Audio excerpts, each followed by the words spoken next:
right. Thank you. Thank you very much. How are you? Please be seated. Good evening. Thank you. Welcome. Welcome to this lovely theater here in downtown Montreal. It's unbelievable.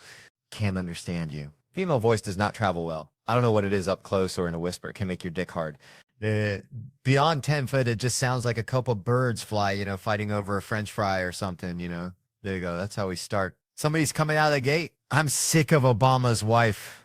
Yeah, this isn't some Democrat, Republican shit. This is just in general, just running her yap. It's just like, shut up.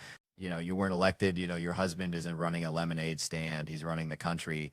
No, generally speaking, first ladies, they've been out of line for a good 25, 30 years. They think for some reason that their husband has the job that now they should be chiming in like they know some shit. Dude, if you had a leak at your house and you called the plumber and the plumber comes in and he starts fixing it, what would you do if 5 seconds later his wife, who isn't a plumber, comes walking in? Well, I think we should route it over here. It's like, shut up. Just because you're fucking the plumber doesn't mean you understand plumbing. Okay?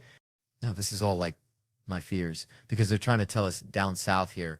They're starting to like gear up for Hillary Clinton to be running for president, saying like, I think that would be a good thing. Yeah. People clapping. What is that based on? Based on what? I don't get how she became a senator. That's shocking to you. She went from never holding political office to immediately being a senator. Why? Because she was fucking the president. Should Tom Brady's wife be the next quarterback of the Rams? Does he have some sort of magical powers? Like, you suck at sports. I bet I couldn't throw it all, and then he fucked me, and I just picked up this ball. I was just lacing it in there. It was incredible, dude. It all started with Nancy Reagan. That's where it first went off the rails. She came out with her little bird body, just her big head. Just came walking out. Say no to drugs. People off your heroin. Say no to that.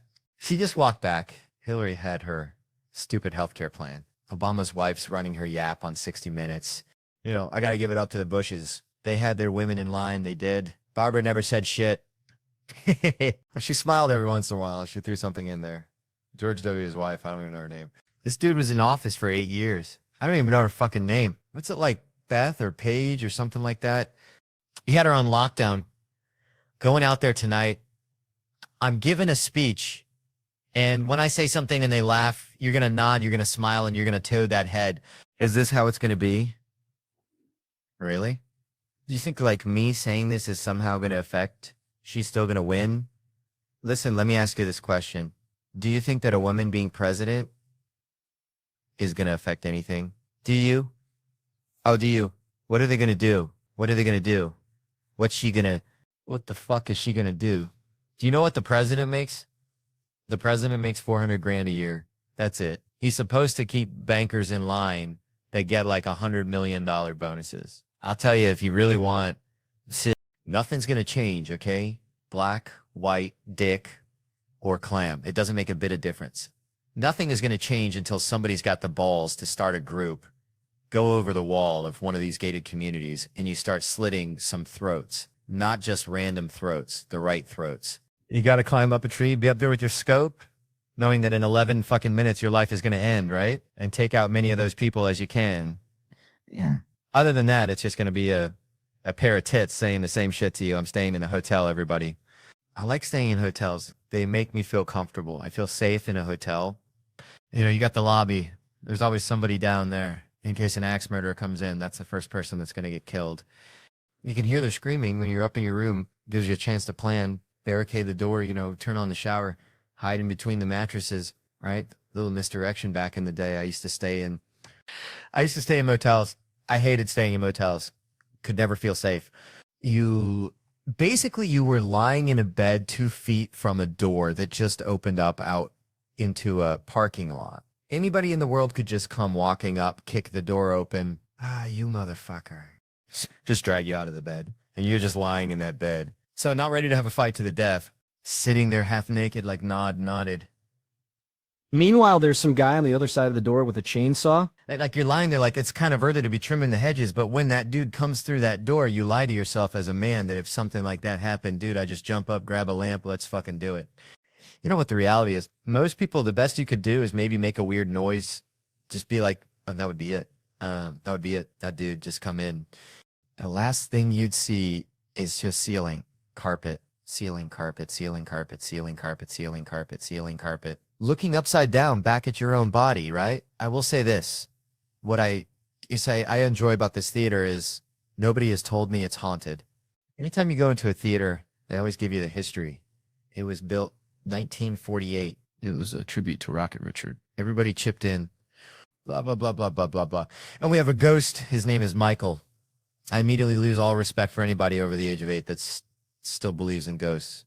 It's like, really? You still believe in specters and goblins? What is the end game of being a ghost? I don't get it.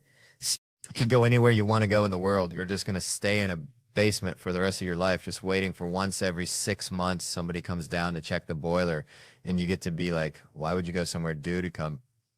I'd fly right to Washington, D.C., fly right into the CIA building, just start sitting in on meetings like, these guys are out of their fucking minds. Fly to the Super Bowl, go right into the huddle. I always wanted what they talked about. Not going to spend the rest of my life in an attic trying to scare some accountant into solving my murder. In that while I was so fucking hot, I could feel my heartbeat in my ears. So at some point, it just got so hot, and she wasn't leaving, and she was like a pro. So I finally just got up, and I just sort of had my towel cover myself with it. I'm sorry. I think I left my key over. And she goes, oh, I did not see it. The blah, blah. And I go, all right. So then I went back and I sat down. That's what I did. That's right. I sat down. And then she got up and I was like, still, I go like, it's got to be underneath her or something. So I waited for her to leave. I toughed it out. And then I walk over there and I'm feeling around on the fucking seats and shit. And it's just not there. And they have the slats. And I'm like, it probably fell down in between it. I'm going to have to walk out with just my towel and robe on, go back to the front desk, pay the fee and all of this shit. So now I walk out of the sauna. I'm fucking almost passing out. And to my left in my peripheral, I see that woman again, naked at the top of the ladder to go into the ice bath. I'm like, Jesus Christ, I got to get out of here, right? And as I'm walking away, I hear her yelling over to somebody and I'm like, I know if he's not talking to me. And then she just goes, then she switches to English. And she goes, did you find your key? And I kind of half turned but didn't look at her. And I go, no, I didn't. And then she goes, is this it? And I realized that's where I left it. When I scampered up the ladder to go there, I left it at the top. I go, oh, yeah, it is. And then she stays at the top of the ladder and just, kind of hands it. And I walk over and literally her vagina is above me. And I kind of reach up, like looking but not looking. I just go, Duncan Shane. And it was so fucked up. I didn't even take a shower. I just walked out and I went to the locker room and I went in there and I was like pouring sweat and everyone was looking at me. Like when fighting, he showered off. He's all red like the tomato. Anyways. And then I put my shit back on and there you go. That's my German sauna story.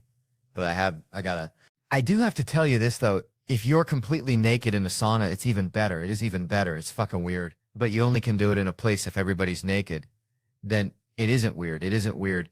And if you're worried that you're going to get a stiffy because there's a naked woman in there, there's also other naked men in there. So it neutralizes it. Not to mention it's all to shit. Like, I don't think anybody has ever fucked in one of those hot naked, the not naked, the hot yoga class.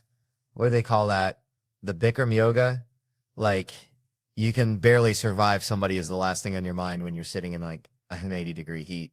But anyways, that was my sauna story. It was hilarious. I was worried that my junk was going to look too small when I got out of the ice bath. I was worried that I was going to salute the Germans when I was in the sauna if this naked woman walked in, but it didn't. I just felt like a fucking creep. So anyways, and that's why you travel the world, everybody, to get stories like that. You said, come on down. I have a drum kit and I'm with some musicians and before I do my show with the First Forum, we get to screw around in this amazing space. So I came down, you said, bring your guitar and we had a blast. You're a great drummer. It was really fun. Oh yeah. Thank you. That was great. That was really fun comedian. But we had Dean Del Rey and Michael Devon. I'm trying to remember the people. We had a mix of comedians. Yeah. Failed musician comedians and then like real deal guys. Like Michael plays with everybody, played in like White Snake and all that stuff before all this crap happened. He could play everything. Yeah, it was great. Yeah. Uh, so there's a clip. I wish I could, if I could find it on one of my phones. We did Van Halen, Ain't Talking About Love. And there was some guy had like the Van Halen like tribute guitar and he, was crushing the solo you read down. Would you play Van Morrison? It was such a great time. I think I played Van Morrison. Yeah. We ended up playing for like almost, it felt like 3 hours. And I had such a good time. And then when I stood up, I had no energy left. And I was like, oh my God, did I just blow it? You got to do the Theo. I had to do the show. Unfortunately, the fear of screwing that up becomes like adrenaline. Yes. And I was able to go out there and yeah, I forget what that sounds like, even having like a crowd. So, right. We'll get back to it. Hopefully we'll get back to it.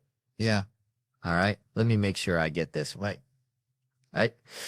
You can see Bill in theaters across the country this summer and fall on Bill Burr. The tour, for full tour dates, visit billburr.com and The Mandalorian, of course. Available on Disney Plus. Massive conglomerate. No one here is getting that money. Bill Burr, that was great. Thank you. All right, you're about to do what is my dream tour? You're going to Europe to do stand-up in Europe, and you're also going in the winter. Are you one of those Americans that just automatically thinks they're smarter over there? Because you got to go, because everybody American knows, oh my God, the food and the people are so enlightened. You go over there, it's some idiot eating fish and chips, screaming about soccer or whatever. It's like, I know that guy. I've seen that guy, Yeah. Like everybody's over there in like lab coats figuring stuff out. They're not. Everything's so much older and so much cultured. Yeah, they still get on social media and trash each other.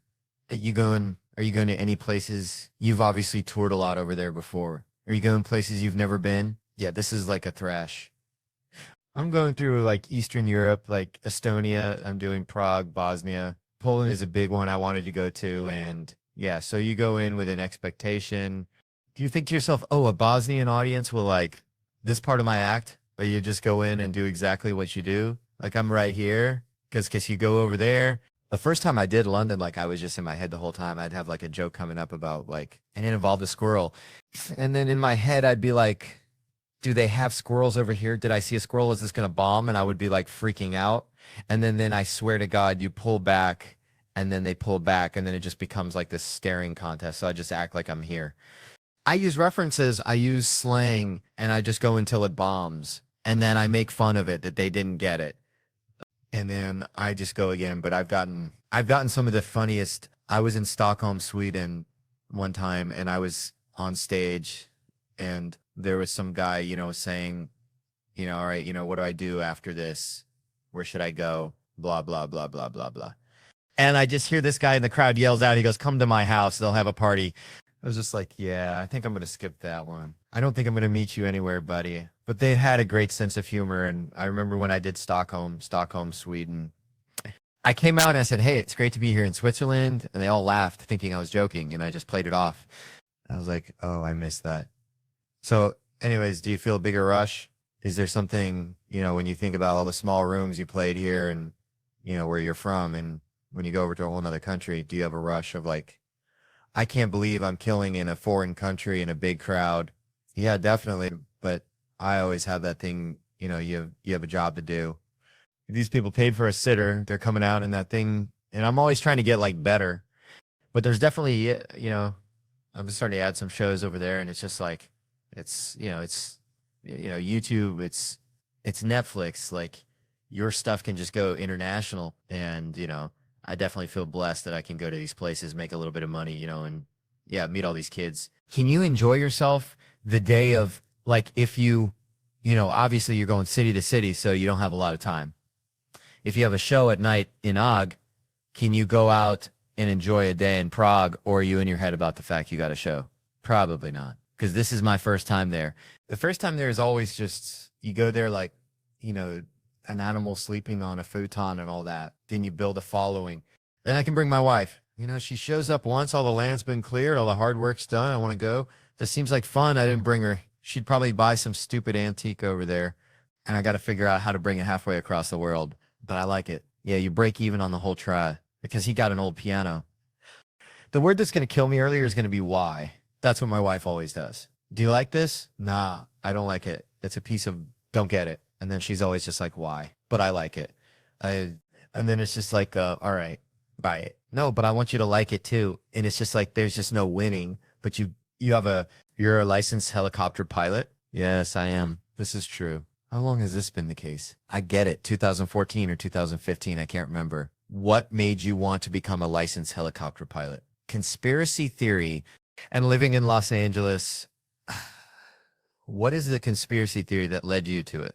Well, I'm not into like, people think of you into conspiracy theory. They just automatically think that you think there's lizard people and shapeshifters and, you have this aluminum hat on. No, I just sort of read up on the banking system and I'm like, this is kind of a giant Ponzi scheme.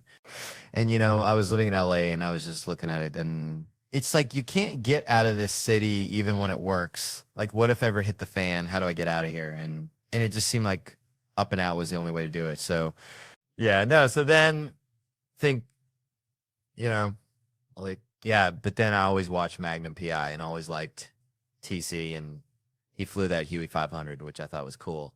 And so then, and I'm also sort of a closet gearhead where I don't know a lot of stuff, but I watch videos of people repairing engines and I just really got into it.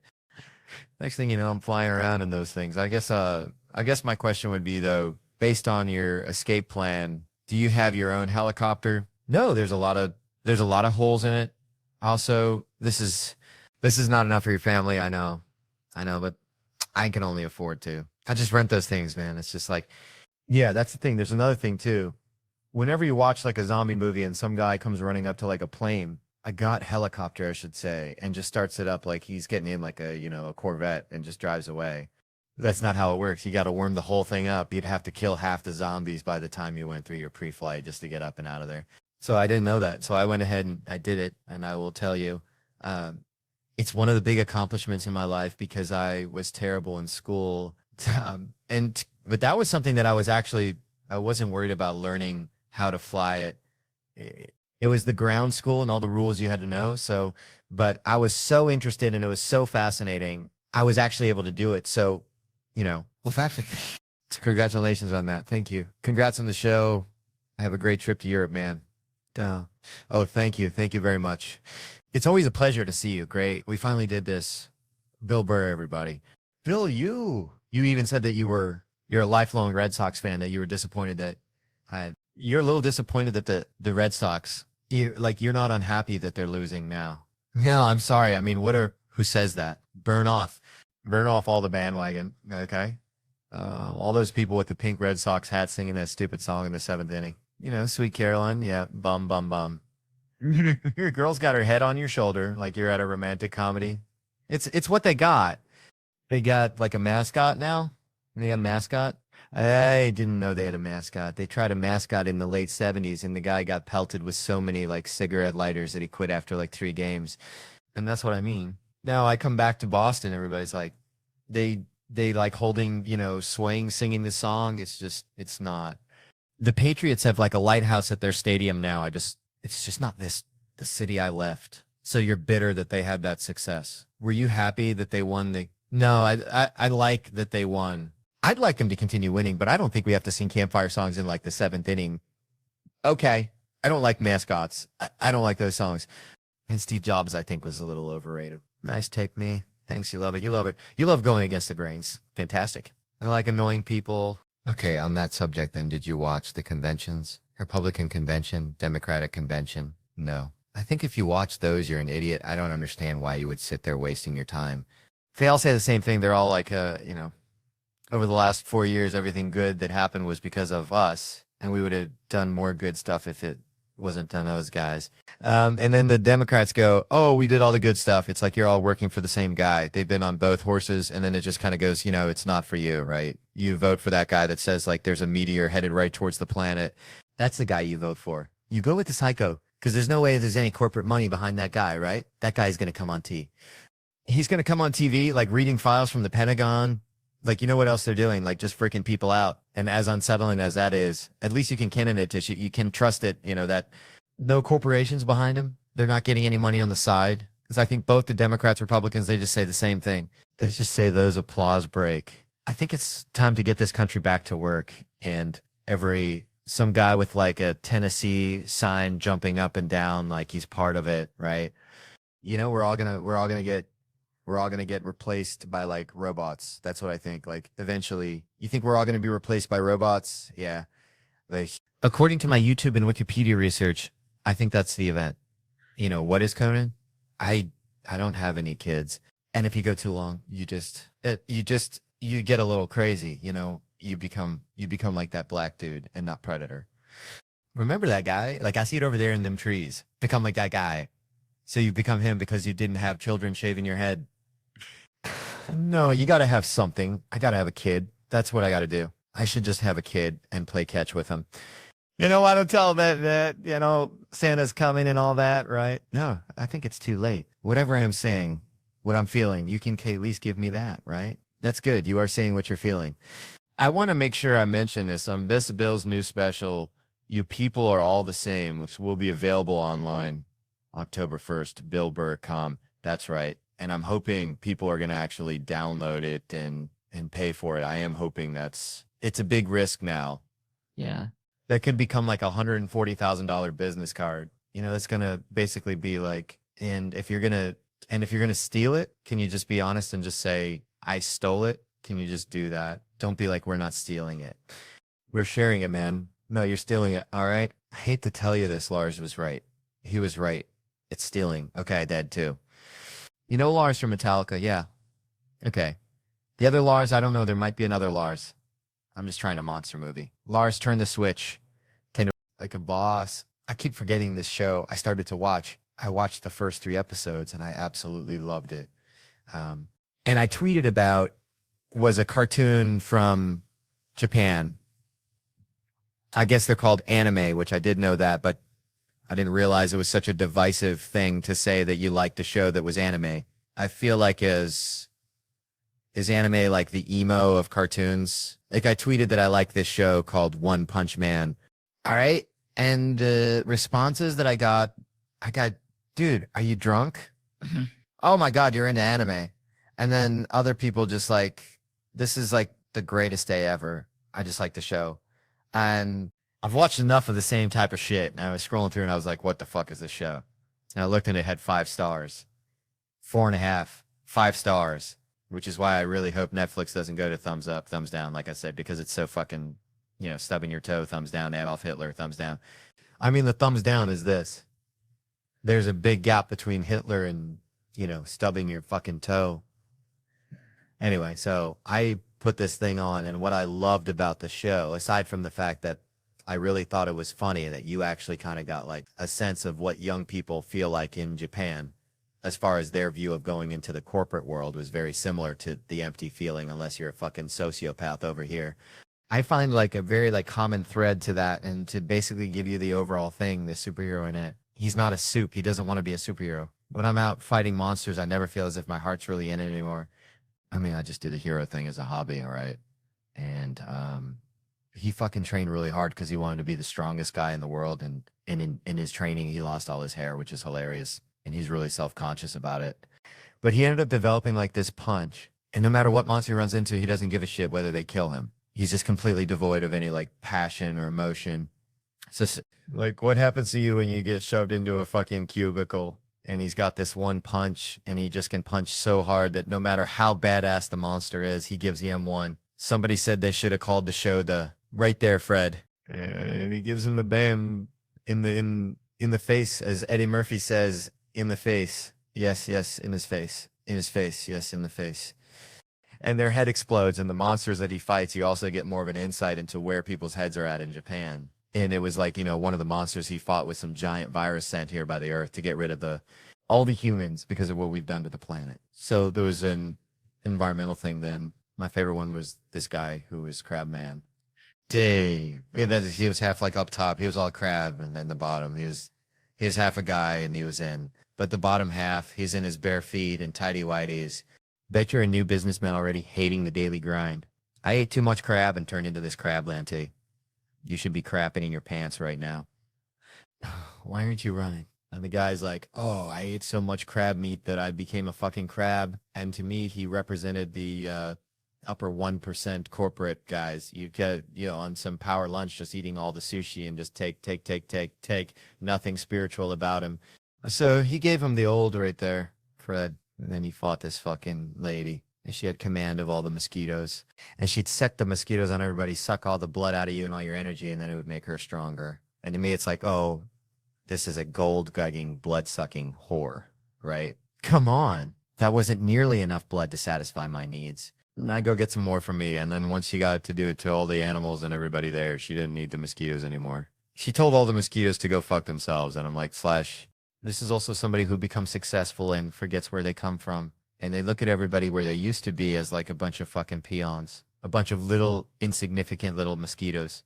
I no longer need my tiny little helpers. I mean, just look at how strong I've become, right? It's a lot of levels to it. You can just get fucking high and watch this bad-headed dude fucking punch half a crab in the head and watch it explode. I enjoyed it. Keep it up for me. The money comes in. The parade comes to town. Going down Broadway is a one-way street, whichever way I go. I just heard about white privilege. I had no idea what it was. I was like, everybody doesn't get to do this. It seems as if job interviews, right as I get out of the car, you're higher, go home. We'll see you tomorrow. This dude is knocking it out of the park. He's one of my favorites. Here is Bill Burr. Look at you.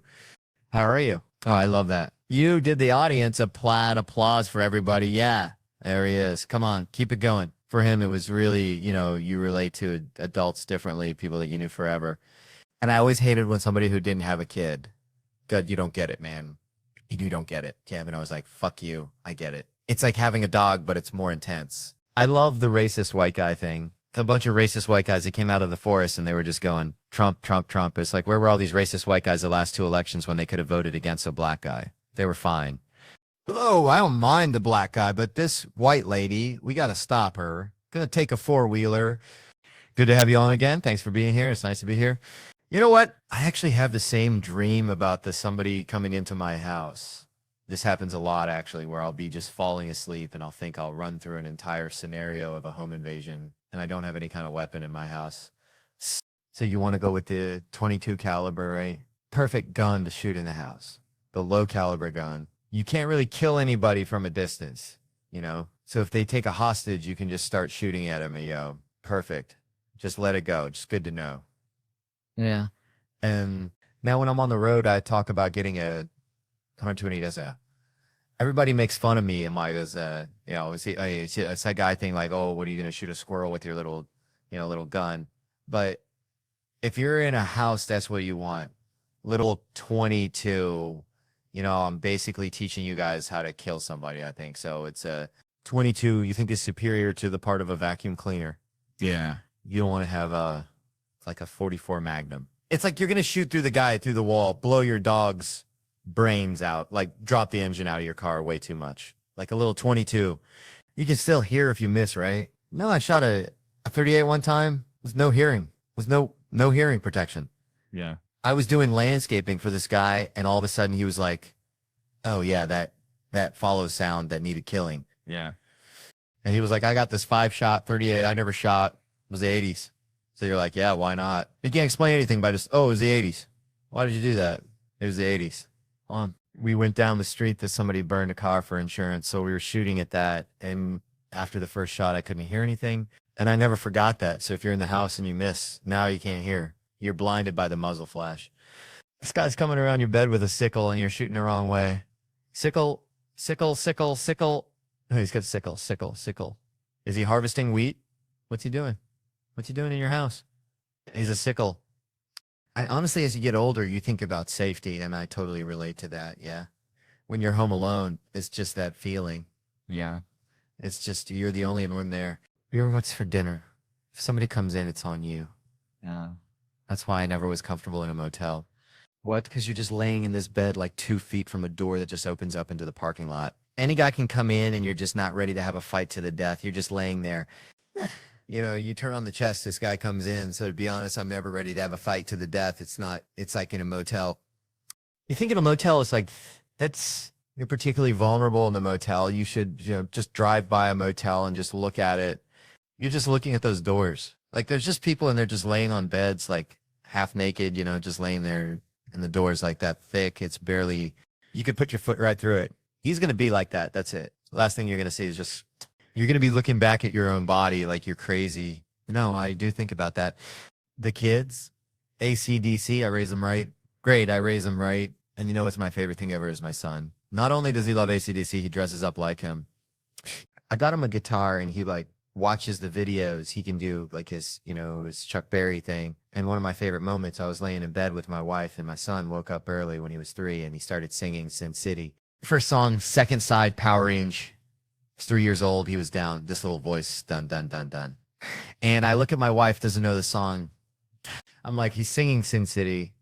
I love this kid. You also have a fantastic Hulu special, came out recently, Drop Dead Years. Can you explain the title to us? Oh, it was just something, being 56, these are like the years where it's a weird age. As a man, you're too young to die of natural causes, but you're right in the sweet spot of dropping dead, right? So dropping dead is like this uniquely male phenomenon. Like guys drop dead all the time. Women, go to your Pilates class and see women clutching their chests or whatever for some reason. It's weird because there's just as many out of shape women, but they don't seem to have heart attacks. I don't know what it is. They cry out their emotions. Mm. Yeah, but we have a steak and some French fries for a couple of decades, and next thing you know, we're falling out of a golf cart, and that's it. There's no defibrillator to bring you back. They should have a defibrillator at the turn of every golf course. Instead, they just give you more stuff to have a heart attack, which is what's amazing about golf. So many people take up golf because their doctor says you have to start walking. You're a ticking time bomb. And then what do? They get a golf cart and they're smoking cigars and just we're idiots. Corned beef sandwich? This is not enough. Meh. Trying to get out of the way of your man boobs while you're swinging there. Something I wanted to ask you about. So fellow Red Sox fans, New York Yankees broke out these new torpedo bats. Oh, aren't those cool? Yeah. What do you think? What is your take? Fair play. I love it. They should do stuff like that. They should turn it into golf. If you just if you suck at golf, you don't have to get better at it. Then if you're like a podiatrist and you're slicing, they just design a golf club to make it go straight. The Yankees should go up with those big red plastic bats that you teach a 3-year-old with. I don't know. It just seems as a Patriots fan, they're weighing our footballs and these guys are going, hey, that part of the bat you're not supposed to hit it with? Let's make it the sweet spot also. So I don't know. Listen, they're just a $25 million team that could, they're trying. I will say it's funny to watch them not even remotely spend as much money as the Dodgers, and watching them completely outspend them is really a funny thing. To just, as a fly in the wall, watching these two cities battling each other. New York, everything's big. We spend the most money, and then LA's like, no, you don't. We're spending more than you are. Yeah. I love your intense accent work that you've developed about. I know California, New York, while wearing a pink sweater, what's his face?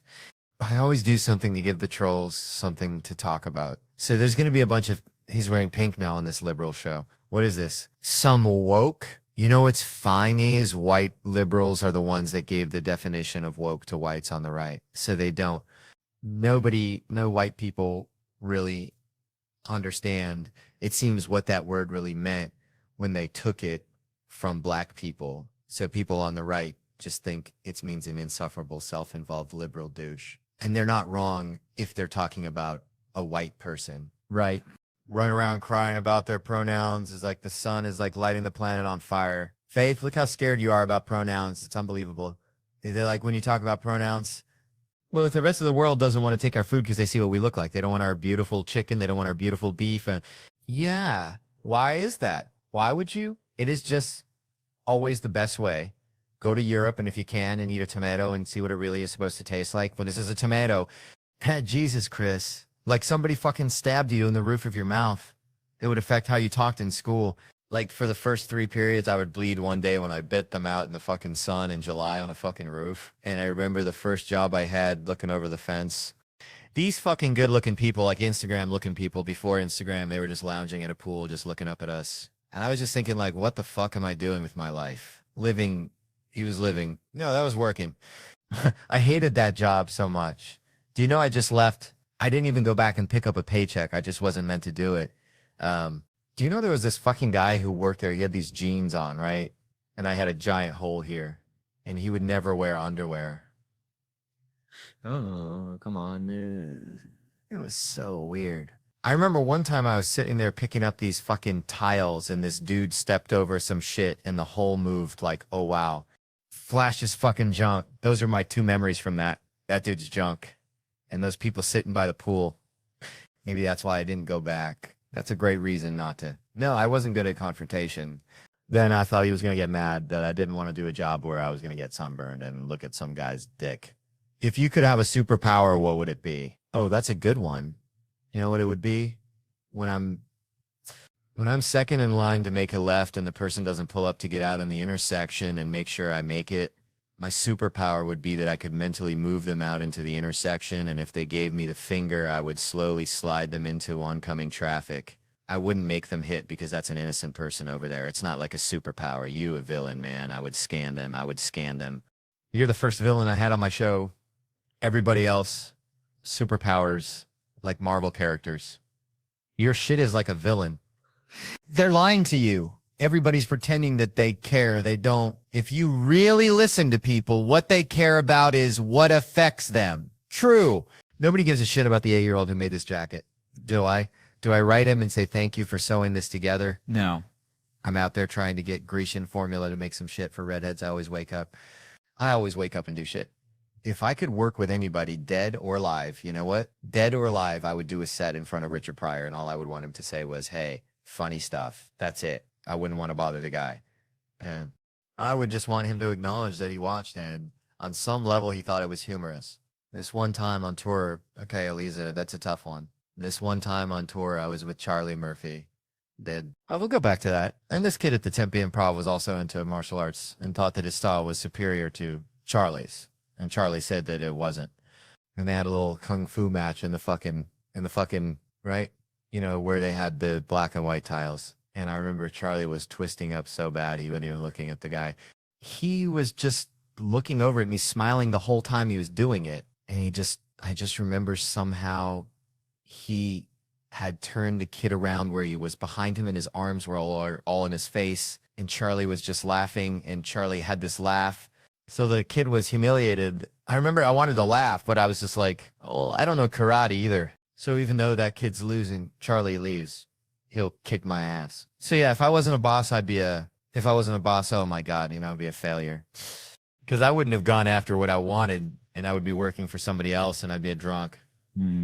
I would be big, round, and orange, just sitting. I wouldn't be sitting here. My favorite position is doggy style. You're so nasty. No, I just can't deal with the intimacy, I don't know who I am as a person yet. And when somebody looks at me during that time, I feel like I'm exposing too much. I was talking about your position on the basketball court. I don't play basketball. How's your son? Amazing, super cute, the most adorable. He's not like Asian baby cute, but he's like right below that. And what they were the cutest. I think they're cuter than bunnies and puppies combined. Personally, I would throw away 20 white babies to have an Asian baby if it was. But before we started, I was not a very good host because I was talking about how it may be a life I lead. Your sadness was hilarious. You told me about your empty house. It's true. And how you sit in your sadness. And I asked you, what do you consume? Like, what's your vice? Do you drink at night? Are you eating cookies? Mm-hmm. And you're like, I'm consumed by my mind sadness. That's hilarious. Well, good. I'm glad I could bring you up with my down. Oh, like you telling me how sad you are has been the best part of my week. And looked at my driver's license as we were having this meeting, and it says, I'm 5'11". And he goes, bro, 5'11", come on. He shook his head. Then he stood up next to me, and I was like, I am. I tower over you. Come on, that's ridiculous. I tower over you. You can eat peanuts off my head easily. How tall are you? Tom, 5'11". Made a joke, and he said, let's build a wall around Louisiana, right? And that made some people very unhappy. People would be like, no, you crossed the line with that joke about building a wall. I'm like, do you understand what time we're living in here? Like, do you understand the context? Like, our current administration wants to build a wall to keep people out from, like, quote, shithole countries. I'm just saying, let's put a wall around a shithole state. It's like I fly every week. I never buy a first class ticket. I buy coach tickets. I buy them so much I get bumped up to first class. I am telling you. The moment I get bumped up to first class, I get washed over with this feeling. I'm like, oh, look at these disgusting poor pieces of trash. Yeah. I'm so much better than everybody. Like, don't stand next to me, dude. You're gross. I dare you to come try to use the first class bathroom from Coach when I'm up there. because I will put my hand on your chest and I'll send you back. I'll be like, no, there's a pig trough in the back for you guys. Go have fun with that. Go to your momhousepodcast.com. Just hundreds of episodes. Me and my wife's very juvenile. Lots of farts, but you know, yeah, that's one thing that makes me happy. You like farts? I do like that. Hold on, I feel better. I got nothing. Just knowing that something was coming. Just good. Just the answer. I love you. You did have a section where I had to decide. Somebody speaks and I have to guess if it's a black man talking or me or you, Tom, or black you. Really? Yeah. Yeah, go ahead and do it. Can we hear like that? And I had to guess. Yeah, hey, yo. Like, that wasn't as good. Let me hear yours. Hey, yeah. Dude, what is that? Hold on. What are you talking about? What are you saying? He's at the University of Miami. You didn't meet him. It's a black guy. I'm half Peruvian. So we've been teaching him Spanish because it's part of his heritage. And I speak Spanish. And, you know, there's also utility in knowing Spanish. So many people speak it, of course. Yeah. And then my wife's Hungarian, which is fine. And she goes, I want him to speak Hungarian. I'm like, why? So he can be an arms dealer or something. Now you're saying that you want a black, aggressive fit talker in tennis. Yeah, that would be the best. That's an ace, man. Like, that ain't no double follow-up. Fuck you. Like that. Like, that ain't no double follow-up. Sir, can you please watch your language? Please eat my dick. Okay, I'm going to have to ask you to get over to the bitch. You were talking about the baby on the Netflix show. How old is the baby? 7 months old. How's that going? It's good. I mean, it's very good. He's very cute. He's not like Asian cute, but he's really cute for a white kid. Don't you think? They're the best Asian babies. They're so cute. Biracial babies, to me, it's beautiful. Yeah. Mix it up. Really? Yeah, absolutely. I like them purebred. I was a freshman in college and I overdosed on GHB and like I took ecstasy and I drank. It's the date rate drug, but I gave it to myself. That's GHB. That's what GHB is. GHB is, yeah, you didn't really know what you were taking though. Yeah. Right? Doctors ultimately found some stuff in your system that yeah, I mean, I knew what I was taking because I had taken it before because it's fun to get high, but I didn't realize that I shouldn't take 100 hits at once, like that kind of thing. Have you heard from people who in some way relate to your story and they're like, drugs are fun, you're right, no. You host a podcast with your wife? That sounds like a fake. Why you say about my wife, man? Ow. Apologize. Apologize. Apologize. Apologize to his wife. I apologize to your wife. I'm sorry. I'm sorry, Senora Segura. Apologize. We don't apologize. You don't have that out of your system yet, bro. What's up with those shoes? You tell me. What color are they? What color? Yes, black. Come on, you've been listening. You've been listening. No, we've been having a debate all morning because Ariana's wearing the same shoes about whether they're navy blue or black. Look at them next to your black pants. They're black. Your socks are blue. Yes. We're not, but it's not about the shoes. Black. All right. Well, that's it. Tom Segura has settled it. I have a podcast too. Do you know what a podcast is? Yes. Well, why'd you take it like that? Because some people don't even know. I know. Some people don't know blue from black. A podcast is, I just realized recently that I definitely need a hobby because I don't actually do anything. Like I do this sometimes and that's it. You know, the same goes for all comedians. We're either doing shows or in hotel rooms and that's a lot of time to kill. And the truth is you can only watch so much porn before you're like, all right, I'm going to watch some more, but right now it hurts. I got to find something else to do. Like, I can't describe how bad bombing feels to somebody. Imagine if a girl said, you got weak dick. And then, like, as she said it, another girl walked by and was like, it does. What the fuck? This is like a never-ending line. Yeah. And then a whole bunch of them were standing around, be like, you're chatting in unison. And they're like, weak dick, weak dick, weak dick. I go do one of these horrible fucking morning shows, 7 o'clock in the morning. You know, the moms taking care of their babies are not like, I'm going to go see this. It's like, it's not the right place to publicize stand-up. Which is why you did that doing the character called DJ Dadmouth. Comedian Tom Segura, a.k.a. DJ Dadmouth. DGDDDD Dadmouth. It's all about the after party, man. It's, I want to give a shout-out to Kim Anna. You are amazed. And Throatzilla. Yeah. Let's talk about rain real quick, man. Over here, Cedar Rapids. Here, man. You got a little over an inch. That's nothing. Look at Spencer. Spencer, man. Y'all are wet, man. It's so easy. What is this deck? Dicker. They have no rain. Or that you just felt lazy. You didn't put like putting in the total. So we welcome them in this. Then good morning. Sup, man? Shout out to Mercer. Shout out to the Bristol stool chart. I had number 5. That's soft blobs with clear cut edges. Cause I need fiber. There you go, Tom Segura. Okay, DJ Dad Mouth, aka duct tape, Dad Mouth, duct tape. How'd you get that? People call me duct tape, man. They call me duct tape because I always have it on me. You know, like MacGyver. It fixes everything. I'll duct tape your mouth shut. I'll just anywhere that you have a hole on you, I'll put duct tape on you. Put duct tape on it. I duct tape your ass today. Oh, Skycam. Oh, look at this. We'd like to thank our sponsors at Orton Homes. Yes. If you're looking for a house and you have money, contact Orton Homes and they'll help you get it. And if something breaks, we'll put duct tape on it. Now I got to ask us to get up here. You were expecting a blizzard in Syracuse, obviously. No, it's just how I roll, man. I roll like this in July. I don't care if it's humid. I don't care if it's 105. I wear fur because there's an old saying, happy hoes eat, sad hoes don't. And I try to stay happy. Welcome Ohio native comedian Tom Segura, folks. So, okay, before we get into this, shout out to everybody all over the world doing their thing and stuff like that. Shout out to Daniacs XVLB. You know what I'm saying? Got it. What's it like at home? It's not a lot of laughs, man. A lot of smells. There's a smelly house. We have a baby, kids, one kid, but he felt that all you need. That's all it takes, yeah. I mean, look, there's a lot of action in the home too, you know, like I got kids that she doesn't know about. So sometimes when she's out of the house, I'll bring other kids over. Hour-long specials right now on Netflix. It's presented by Netflix. Tell us a little bit about the special. I watched it last night and I was telling you a story off air.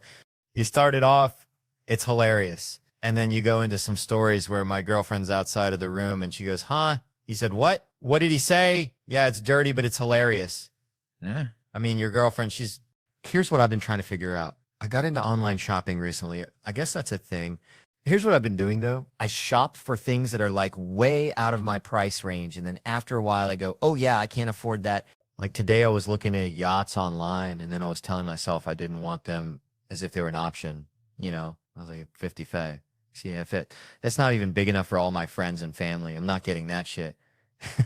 Fuck am I doing? You ever do that? You ever go down like a rabbit hole online and then like 6 hours have gone by and you're like, I'm shopping for the private jet that best suits my needs. I think I found this is it right here. The G550. How much is this place order? $53 million.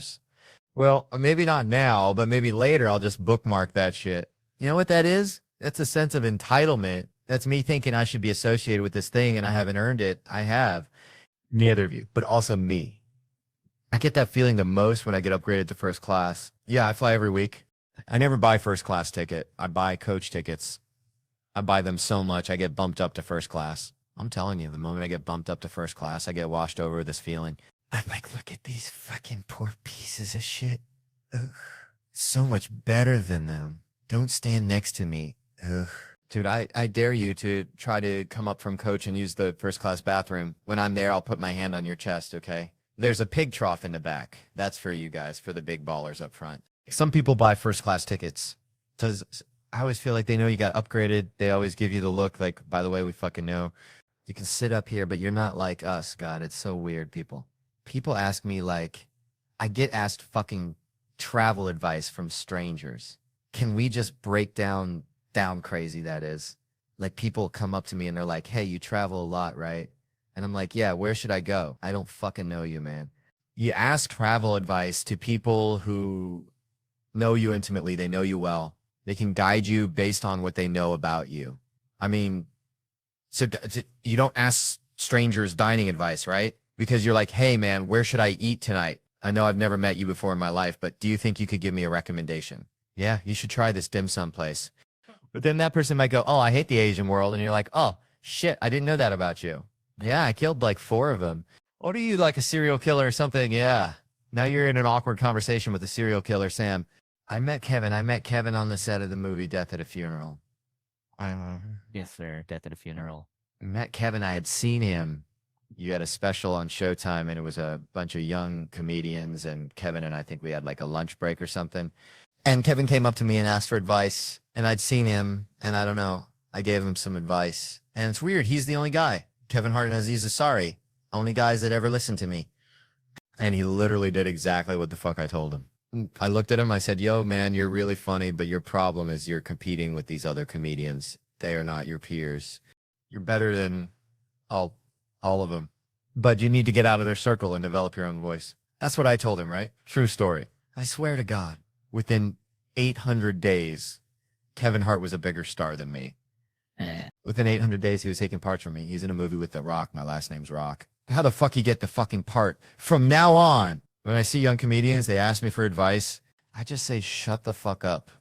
I actually want to tell a true story about the first day that I met Kevin Hart because I think it's very telling about his personality. I'm a rapper, and I was booked to perform in Las Lazas at one of those super trashy daytime generic Las Vegas pool parties. That's where Kevin Hart decided to have his actual bachelor party. I think he just likes being around those lowest common denominator type of people that love all his movies and stuff. I think he just likes that vibe. I don't know why he was there anyways. I hadn't even met him yet.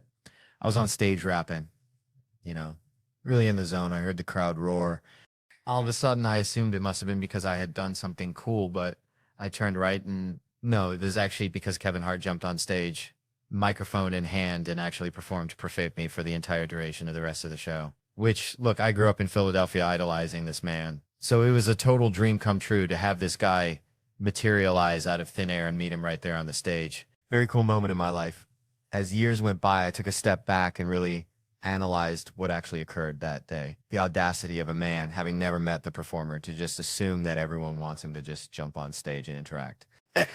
It's totally ridiculous way to carry yourself and live life. I don't know how he does these things or gets away with it, but he does, and it's incredible. So I wish I could be a rapper or some shit. I really do. You know why I can't be a rapper though, man? Because my voice ain't deep enough. To be a rapper, need a deep voice. That's the only way people are going to want to listen to you on a regular basis. I don't think nobody will buy my album because my voice is too small. Yeah, bitch, I'm a killer. I shoot you in your face. Everybody gonna die. Everybody gonna die tonight. Did he just say Pachero? A Pacheron. I'm not buying that shit. If you sure shit just keeps you from being tough. You want to know what's really keeping me from being tough? Look at this. This is really holding me back. Look at this here. Look at this. Look at this. This is yo, they me up, man. Because ain't nothing tough about this. It don't matter what you say. Ain't nobody going to take you serious if you swing your feet. It don't matter. Tell you, see, I will kill everybody in this tonight playing with y'all. Y'all think it's a game. No, I'm sick of it. I'm sick of the way people treat me around there. Would you talk to a guy who swung his feet if you had a club and I try to talk to you? Come here, baby. Let me holler at you for a second. You, girl. You know damn well who I'm talking to. Wait a second. Let me climb down and get my feet together. Wait a minute now. Rappers make me laugh, though. I swear. Rappers are funny, man. I see rappers freestyle like when they be battling each other. So you ever notice the more angry a rapper get, the higher his hands get? You ever notice that they start off so kind, like this is rappers when they freestyle. You like the dude. This the dude when you be listening to the other guy. You ready? No, I got him. I got him, baby. Wait, this is really how they be. Look, real talk. Hey, look, though. Hey, look, though. Hey, is that a rapper? I'm really trying to be a rapper right now. Like this. This is a real angry rapper. Real talk. I kill niggas. I slay that. Don't love it. You want to beat me to get it? I get it back now. The dude be so confused. Oh, this nigga's crazy. He be trying to follow his hands. This thing is crazy. He's about to kill me. He's going to cut me or something. I can't be that guy, man. There's so much stuff that I wanted to do that I'm realizing now that I can't do. Like, I wanted to be a singer. I wanted to be an R&B singer for a long time, but I can't sing. But I can dance my ass off if anybody in here is trying to be a singer. I'm about to tell you what you need to know to make it all right. There's some more classified stuff. All you know how to do is open your hands, close them, and point. That's it. I know it sounds crazy, actually, all like what? But I'm telling you, it look good. Watch this. I'm not going to say nothing, but tell me this don't like I'm about to say some stuff. Look at, shit.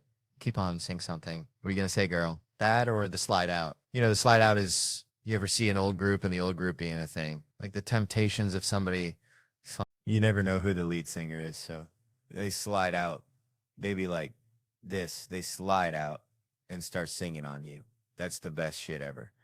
Because they be talking shit they like. These bitches don't even know what's about to hit, about to slide out. He's good. This guy's good. He's good. I actually want to tell a true story about the first day that I met Kevin Hart because I think it's very telling about his personality. I'm a rapper, and I was booked to perform in Las Lazas at one of those super trashy daytime generic Las Vegas pool parties. That's where Kevin Hart decided to have his actual bachelor party. I think he just likes being around those lowest common denominator type of people that love all his movies and stuff. I think he just likes that vibe. I don't know why he was there anyways. I hadn't even met him yet. I was on stage rapping, you know, really in the zone. I heard the crowd roar.